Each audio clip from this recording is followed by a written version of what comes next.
Hello everyone, मैं हूं शिवम द्विवेदी और स्वागत है आप सभी का हमारी इस क्लास में। आज की इस क्लास में हम बात करने वाले हैं प्रकाश की एक घटना जिसका नाम है प्रकाश का वर्ण विक्षेपण। ये क्लास आप सभी के लिए बहुत ज़्यादा इम्पॉर्टेंट होने वाली है, इसलिए वीडियो को अंत तक ज़रूर देखें। और यदि आपने अभी तक वीडियो को लाइक नहीं किया है तो कृपया वीडियो को भी लाइक करें। अंग्रेजी में बात कर लेते हैं तो अंग्रेजी में इसे कहते हैं dispersion of light through a prism. Prism द्वारा प्रकाश का वर्ण विक्षेपण क्या होता है, ऐसा क्वेश्चन एग्जाम में अक्सर पूछा जाता है। इस क्लास में हम बात करेंगे प्रकाश में किस रंग का अपवर्तनांक सबसे कम होता है, किसका अपवर्तनांक सबसे ज़्यादा होता है, किसकी तरंग दैर्घ्य सबसे कम होती है, किसकी तरंग दैर्घ्य सबसे ज़्यादा होती है, और साथ ही साथ किसका विचलन कम होता है और किसका विचलन ज़्यादा होता है। ये जो 6 पॉइंट हमने यहाँ पर बोले हैं एग्ज़ाम में, ये कोई ना कोई पॉइंट आपका बहुविकल्पी क्वेश्चन पूछा जा सकता है। मतलब ये कोई एमसीक्यू क्वेश्चन आपके एग्ज़ाम में आ सकता है, इसलिए क्लास को बहुत अच्छे से समझना है। और ट्रिक के माध्यम से हम आपको आजीवन याद रखने वाली ऐसी एक ट्रिक बताएंगे जिसके माध्यम से आप बहुत अच्छे से इसको याद रख सकते हैं कि किसका अपवर्तनांक ज़्यादा, किसका अपवर्तनांक कम, किसकी तरंग दैर्घ्य ज़्यादा, किसकी तरंग दैर्घ्य कम। तो याद रखते हैं और शुरू करते हैं इस क्लास को और बताते हैं आपको कि प्रकाश का वर्ण विक्षेपण क्या होता है। जब कोई एक प्रिज्म से कोई प्रकाश की किरण प्रिज्म के अंदर जाती है तो उसका अपवर्तन हो जाता है। ऐसा क्यों होता है? क्योंकि जो प्रिज्म होता है वो कांच का बना होता है और कांच में जब भी कोई प्रकाश की किरण जाएगी, इस प्रिज्म में जब भी कोई प्रकाश की किरण जाएगी तो उसका अपवर्तन हो जाएगा। और अपवर्तन जब हो जाता है तो वो प्रकाश अपने 7 रंगों में बट जाता है। क्योंकि जो प्रकाश होता है उसे हम लोग श्वेत प्रकाश कहते हैं, मतलब वाइट लाइट होती है ये। और ये वाइट लाइट में 7 रंग मौजूद होते हैं और ये 7 रंग कौन से होते हैं सबकी बात करेंगे। तो होता क्या है कि जब कोई प्रकाश की किरण किसी प्रिज्म से गुजरती है तो अपने 7 रंगों में वो बट जाती है। मतलब क्या हुआ, डिस्पर्सन ऑफ लाइट हुआ और किसमें 7 कलर होते हैं इसमें, है ना। तो इतनी बात आपको समझ में आ गई होगी कि जब कोई प्रकाश की किरण किसी प्रिज्म से गुजरती है तो वो 7 रंगों में बट जाती है और इन 7 रंगों के समूह को वर्णक्रम क्रम या फिर जो है स्पेक्ट्रम बोलते हैं। स्पेक्ट्रम भी अंग्रेजी वर्ड ही है, हिंदी वर्ड में भी आ सकता है कि स्पेक्ट्रम क्या होता है। हिंदी में स्पेक्ट्रम लिखकर आ सकता है कि स्पेक्ट्रम क्या होता है। बहुत ध्यान से इसको समझिएगा। अब हम जो बोर्ड पर हमने लिखा है उसे हम आपको समझाते हैं। क्या है कि जब सूर्य का प्रकाश जो है किसी प्रिज्म से गुजरता है, तो मैंने ऐसा यहाँ पर नहीं लिखा है, क्या लिखा है कि सूर्य का प्रकाश अनेक रंगों से मिलकर बना होता है। फिर लिखा है कि सूर्य के प्रकाश के पुंज को क्या कहते हैं, श्वेत प्रकाश कहते हैं। अब ये पुंज क्या है, मतलब श्वेत प्रकाश मान लीजिए सनलाइट हो गई, है ना। बहुत ध्यान से समझिएगा, सूर्य का प्रकाश मतलब सनलाइट हो गई। अब उस सनलाइट में जो एक पुंज निकलेगा, पुंज क्या होता है, छोटी छोटी किरणों को मिलाकर एक पूरा पुंज निकलता है। पुंज मतलब समझ लीजिए आप कि ये एक प्रकाश का जो है श्वेत प्रकाश का पुंज है जो बहुत सारे मतलब छोटी छोटी किरणों को मिलाकर जो है बनाया गया है। अब ये पुंज कहलाया। फिर क्या हुआ कि जब श्वेत प्रकाश किसी प्रिज्म से गुजरता है तब उसका अपवर्तन हो जाता है और अपवर्तन होने के बाद वो 7 रंगों में बट जाता है। क्या कहा कि यह प्रकाश 7 रंगों में बट जाता है और प्रिज्म के सामने रखे पर्दे पर 7 रंग दिखाई देते हैं। मतलब जो ये लाइन खींची गई है ये क्या है, ये एक प्रकार का पर्दा है। अब क्या हुआ, प्रकाश किरण इसमें गई, जाने के बाद ये 7 रंगों में बट गई। अब सबसे बड़ी बात कि 7 रंग कौन से होते हैं, तो अंग्रेजी का एक वर्ड है जिसे हम लोग विबग्योर कहते हैं। V for violet, I for indigo, B for blue, G for green और Y for yellow, O for orange और आर फॉर रेड होता है। वायलेट को अंग्रेजी में हिंदी में बैंगनी कहेंगे, इंडिगो को जामुनी कहेंगे, ब्लू को नीला कहेंगे, सबको पता है, ग्रीन को हरा, येलो को पीला और लास्ट में ऑरेंज को नारंगी और रेड को लाल कहते हैं। ये 7 रंगों का जो समूह होता है उसे हम लोग क्या कहते हैं, उसे ही वर्णक्रम या स्पेक्ट्रम कहते हैं। ये आज आप जान लीजिए। उसके बाद क्या लिखा गया है कि 7 रंगों का यह समूह वर्णक्रम या स्पेक्ट्रम कहलाता है। रंगों के इस समूह को अंग्रेजी शब्द विबग्योर या हिंदी शब्द बैंजनी हपिनाला से याद किया जा सकता है।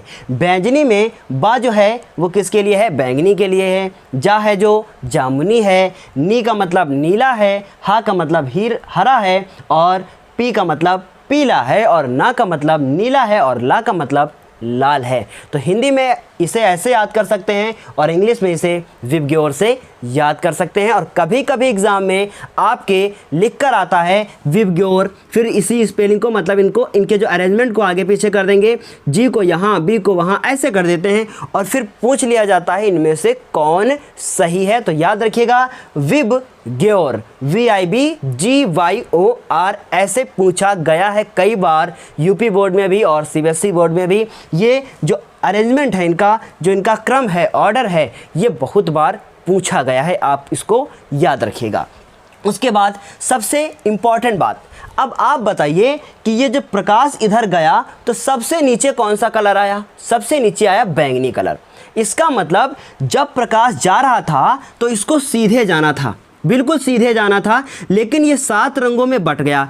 और जब ये 7, मान लीजिए यहाँ से 7 लोग निकलते हैं और 7 लोग निकलने के बाद जब जाते हैं तो सबसे ज़्यादा अपने मार्ग से कौन भटकता है? वायलेट मतलब बैंगनी। क्यों? क्योंकि वो सबसे नीचे है और ऐसे इनको जाना था, लेकिन बैंगनी सबसे नीचे गया, इंडिगो उसके ऊपर, ब्लू उसके ऊपर और ऐसे ऐसे करके रेड सबसे ऊपर है। इसका मतलब ये हुआ कि बैंगनी रंग का विचलन सबसे ज़्यादा हुआ। क्या हुआ? बैंगनी रंग का विचलन सबसे ज़्यादा हुआ। जिसका विचलन ज़्यादा होगा उसका अपर्तनांक भी सबसे ज़्यादा होगा। देखिएगा, लाल रंग का विचलन और अपर्तनांक सबसे कम होता है। क्या मैंने ऐसा बताया? हाँ बिल्कुल बताया। क्यों? क्योंकि इसका विचलन सबसे कम होता है, किसका? लाल का। और बैंगनी का विचलन सबसे ज़्यादा होता है, इसलिए बैंगनी का अपर्तनांक भी सबसे ज़्यादा होगा। याद हो गया होगा कि बैंगनी रंग का विचलन सबसे ज़्यादा और तरंगदैर्घ्य सबसे कम होती है। अब ये तरंगदैर्घ्य क्या है? बहुत ध्यान से समझिएगा इसको। ये नोट्स यहाँ पर लिखा है, आप बाद में अपनी कॉपी पर नोट कर लीजिएगा। अब सबसे बड़ी बात कि ये तरंगदैर्घ्य क्या है। जब आप 9th क्लास में रहे होंगे तो आपने तरंगदैर्घ्य पढ़ा होगा। तरंगदैर्घ्य को जो क्या बोलते हैं? अंग्रेजी में वेवलेंथ बोलते हैं, अपर्तनांक को रिफ्रैक्टिव इंडेक्स बोलते हैं, विचलन को डेविएशन बोलते हैं। ऐसा सब कुछ आपने पढ़ा है पीछे। तो क्या मैंने बताया आपको कि आपने 9th क्लास में तरंगदैर्घ्य के बारे में पढ़ा होगा। वेवलेंथ, वेव की जो लेंथ होती है, आपने कुछ ऐसे ऐसे डायग्राम पढ़े होंगे, ऐसे ऐसे। तो क्या है? 2 क्रमागत विक्षोभों के बीच की दूरी क्या कहलाती है? वेवलेंथ कहलाती है, जिसे लैम्डा से प्रदर्शित करते हैं। ऐसा आपने 9th में जरूर पढ़ा होगा। तो यहाँ पर सिर्फ आपको याद रखना है कि ये वेवलेंथ किसकी ज़्यादा होती है और किसकी कम होती है। तो देखिए, डायग्राम में ही सब कुछ छुपा हुआ है। किसका विचलन सबसे ज़्यादा हुआ? बैंगनी का। तो बैंगनी की तरंगदैर्घ्य सबसे कम होती है। और ये तरंगदैर्घ्य जो होती है, शुरू में जब आप प्रकाश पढ़ना शुरू कर रहे थे तो आपने पढ़ा होगा कि जो प्रकाश की तरंगदैर्घ्य होती है उसकी रेंज कितनी होती है? 3900 एंगस्ट्रॉम से लेकर 7800 एंगस्ट्रॉम तक होती है। अब ये एंगस्ट्रॉम क्या है? एंगस्ट्रॉम को यदि मीटर में चेंज किया जाएगा तो 1 एंगस्ट्रॉम बराबर आता है 10⁻⁻10 मीटर। इस बात को आप याद रखिएगा, या फिर आप अपने नोट के तौर पर इसे अपनी कॉपी पर लिख सकते हैं। तो आपने कहा कि जो प्रकाश का जो रंग होता है उसकी तरंगदैर्घ्य कितनी होती है? 3900 एंगस्ट्रॉम से 7800। मतलब सारे जो कलर होंगे इसके और इसके बीच में होंगे, है ना। तो मैंने कहा ना कि 3900 से 7800, और किसकी सबसे कम है? बैंगनी की। देखिए, बहुत इंपॉर्टेंट बात है, इसको आप अपने एग्जाम में जो है बहुविकल्पी क्वेश्चन के रूप में देख सकते हैं कि कैसे पूछा जाता है। मैंने कहा कि 3900 से 7800, इसका मतलब 3900 सबसे कम है, इसका मतलब वो बैंगनी की जरूर होगी। देखिएगा, बैंगनी की क्या होती है? 3900 से क्या 4300 तक होती है। जामुनी की क्या होगी? 4300 से 4600 होती है। नीले की क्या होती है? 4600 से 5000 होती है। और हरे की क्या होती है? 5000 से कितनी होती है? 5700। वैसे ही देखिए, आप देख रहे हैं कि लगातार ये वैल्यू बढ़ती हुई जा रही है और कहां पे समाप्त होती है? 7800 एंगस्ट्रॉम पे समाप्त होती है। और शुरुआत कहां से हुई थी? 3900 एंगस्ट्रॉम से।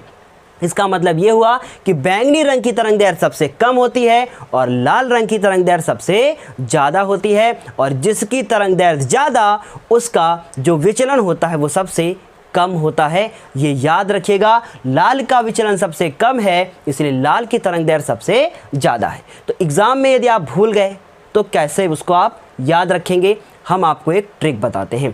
याद रखिएगा बस इतनी सी बात को कि जिसका विचलन ज़्यादा उसका अपूर्णांक ज़्यादा, जिसका विचलन कम उसका अपूर्णांक कम, लेकिन जिसका विचलन ज़्यादा उसकी जो तरंग दैर्ध्य होगी वो कम होगी। इस बात को याद रखिएगा। तो ऐसे आप अपनी कॉपी पर लिख सकते हैं। मैं यहाँ लिखता हूँ, तो लिखते हैं, बहुत ध्यान से आप देखिएगा।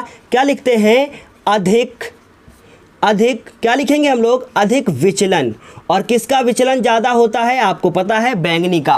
अधिक विचलन, अधिक अपवर्तनांक, अधिक अपवर्तनांक, और उसके बाद कम तरंग दैर्ध्य। अब इसे आप ऐसे समझिएगा, एक ही चीज़ में दोनों चीज़ हो जाएंगी।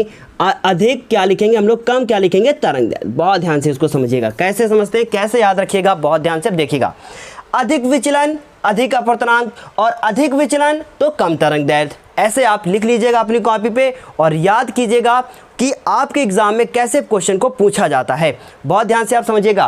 क्वेश्चन आता है, कौन से प्रकाश के लिए तरंग दैर्ध्य सबसे अधिक और कौन से प्रकाश के लिए तरंग दैर्ध्य सबसे कम होती है। और सबसे इंपॉर्टेंट बात कि अगर तुक्का भी मारना पड़े तो लाल और बैंगनी के सिवा किसी में तुक्का मत मारिएगा, क्योंकि ऐसा कोई भी क्वेश्चन नहीं आता जिसका आंसर नारंगी, पीला, हरा, नीला और जामुनी हो। इसलिए आप बहुत ध्यान से इसको याद रखिएगा। तो ये क्लास बहुत छोटी सी थी, इसलिए इसको हम यहीं पर समाप्त करते हैं। अगली क्लास में हम मिलेंगे। क्या लेकर मिलेंगे?